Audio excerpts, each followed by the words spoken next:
Hello, friends, and welcome back to Malicious Compliance Stories. Our first story is the essence of entertainment, wanting the world to revolve around you. It's stupid and will push most non-family members, and a lot of family members as well. So don't forget to subscribe to our channel if you're new here, and turn on notifications so you don't miss a new video every single day. Entitled coworker demands to let him use my parents' barn to store his property. So 15 years ago, my mom and stepdad moved into a house in the country with a property that was previously 10 acres, but previous owners sold off about 8 acres to build a few more houses. When the house was originally built in the 70s, it was built as a farm, so because of this, my parents now have a nice barn on their property. My parents do not use their barn for animals, and their dogs have a really nice doghouse that my grandpa built, so the barn's basically used by my parents and my grandparents, mom's parents, to store extra stuff. Well, a few years ago, my grandparents bought a really nice sailboat so they could go to British Columbia and go sailing on the lakes during the summer and fall. My parents let my grandparents store their boat there during the winter for free because they're family.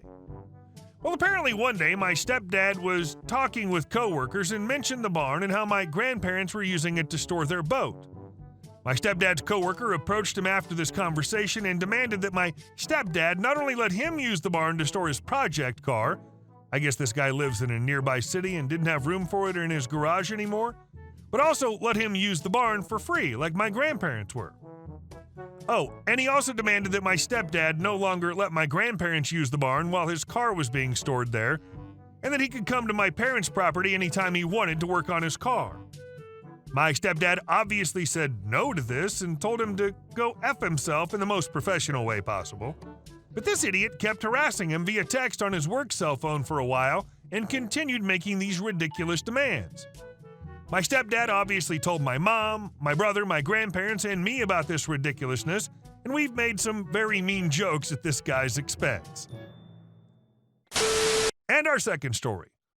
One of the meanest customers I've had. All right, I've got some stories after about 2 years of retail I guess I'll start sharing. One of the meanest customers I've had. So let me start with one from when I worked in the photo department in a large chain retail joint I worked in. Some background. The store I worked for was placed in a relatively high-end area. Lots of big-shot, self-entitled, rude businessmen, and a lot of those stay-at-home setting women back hundreds of years trophy wife types came into the store every day. So one day a lady comes into the store with her daughter, and I crap you not, Hispanic nanny, and comes up to my counter. She sends her daughter away with the nanny, and this is how it goes down. RL for rich lady. Now remember, I'm behind the counter working on an order another customer had made before she arrived, so I had to take a second to finish it before I could start hers. Maybe an extra 30 seconds? RL. Excuse me, but do you plan on being rude and ignoring me the whole time I'm here, or are you going to actually help me? Me. Oh, I'm very sorry. I had to wrap up another customer's order, but I'll gladly help you now. Are you picking up an order, or is there something you need to get done today? RL. I put in an order online about 30 minutes ago and figured they'd be finished by now and would like to pick it up now. Me. Oh, okay. Well, what's the last name? We've been a little busy, so it might not be finished until your stated promise time. RL. My last name is Rich Lady. Why would it take any longer than 30 minutes to print 25 pictures? They should be finished. Me. Well, here, let me look through our order list. Oh, here you are. Well, it looks like I can get it done in about 20 more minutes if you don't mind waiting a little. I just need to finish the couple of orders ahead of yours, and then you'll be all set. RL. 20 minutes? This is absolutely ridiculous. You can't just print my 25 pictures. Why do I have to wait so long? Me. Well, like I said before, while your order might only take a minute to print, we have 2 others ahead of yours with sooner promise times that consist of over 400 pictures.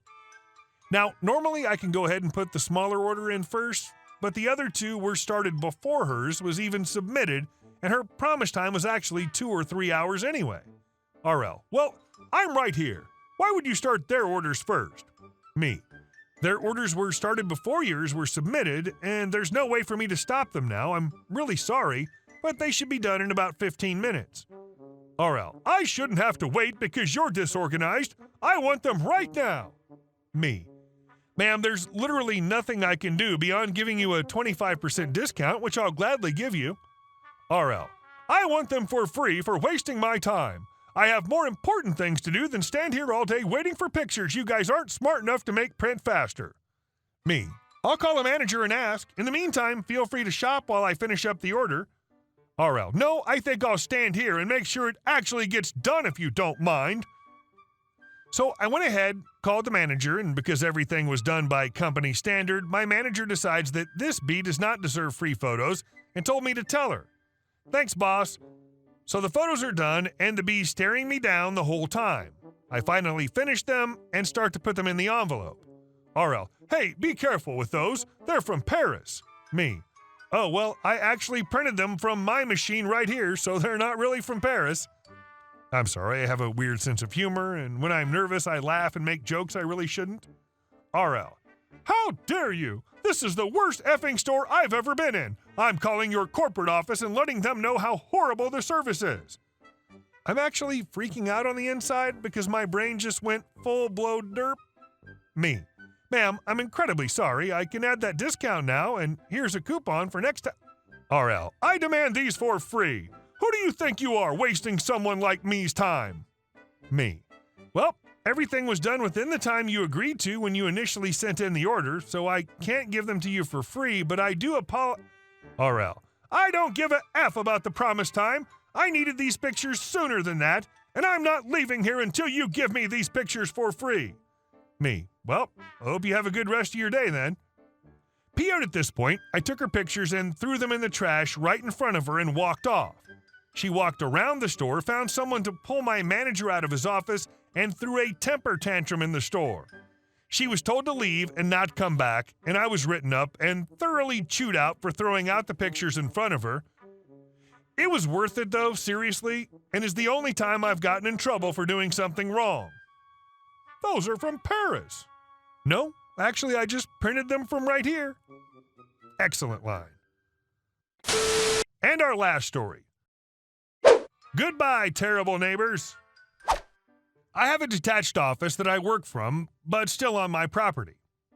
One morning I hear things hitting the side of the office. I walk out to see two small boys from the neighborhood throwing rocks, sticks, whatever, at the side of the building. I tell them to stop. I'm trying to work, and that's not okay for them to be doing it under any circumstance. I recognize the kids. They lived in the Section 8 house around the corner. Note, Section 8 is a public housing assistance program for low-income/welfare people to be able to take up residence. The oldest of the two flipped me off and asked what the F I was going to do about it and chucked a larger rock at the side of the building. I went back inside, grabbed my cell phone, my keys, and my vest. I don't use pants pockets. Everything's contained in my vest, wallet, change, tools, etc. I feel naked without it. I walk back out of the office, lock the door, and start heading for the kids' house.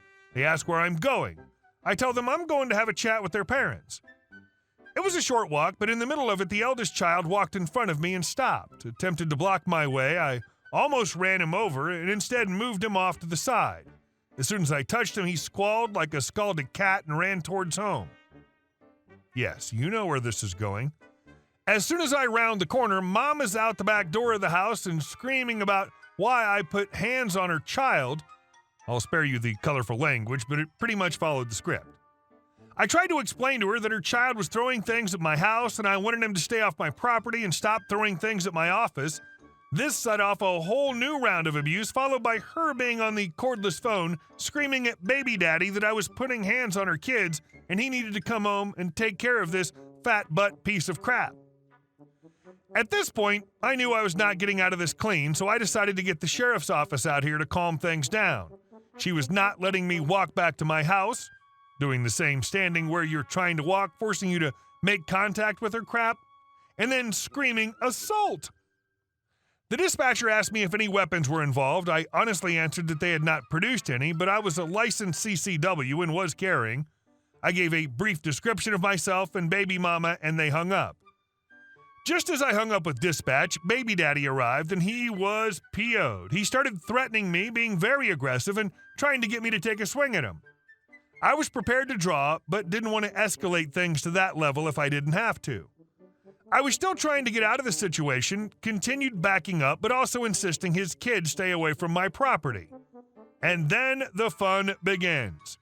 2 sheriff's office vehicles arrive with lights and sirens, step out and draw guns, pointing at me, demanding to know where the weapon was, keep my hands clear, controlling the situation, or so they thought.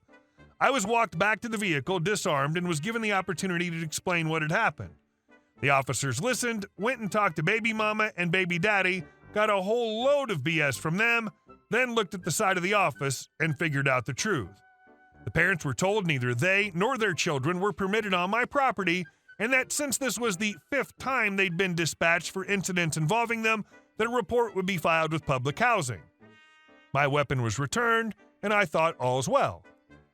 What I didn't know was during all the commotion, one of my neighbors was watching out their side window, and when the sheriff's car showed up, baby mama ran to baby daddy and pulled a pistol out of the back of his waistband, then ran into the house with it.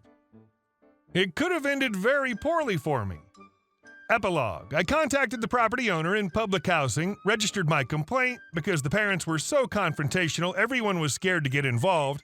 Eventually, they were forcibly removed from the house, and when the new highway construction started, the house was bulldozed, to no great fanfare, but a little sigh of relief. Hey guys, thank you all for watching the video. I'll see you in the next one.